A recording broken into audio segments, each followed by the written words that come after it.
okeānā ir nogrims amerikāņu kuģis 2. pasaules laikā, ko Japāņi notriec. Ejam iekšā, mējās redzēs, kas tur ir. Un parādīt. Davai. Pirmais, ko es pamanīju, bija ūdenslīdēji. Viņi man baigi mauc virsū tos burbuļus. Smaržot es viņus nemēģināju, katram gadījumam, ja nu tie purkšķi, zin kā. Un tagad stāsts par pašu kuģi. Tas ir amerikāņu kuģis, kuram 2. pasaules kara laikā trāpīja Japāņu torpēda. Un pēc šī incidenta viņu atvilka uz tuvāko krastu, kas izrādījās Balī.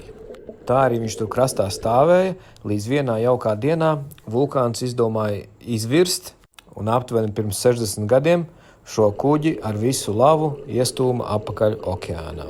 Un tā viņš tur ir vēl šobaldien.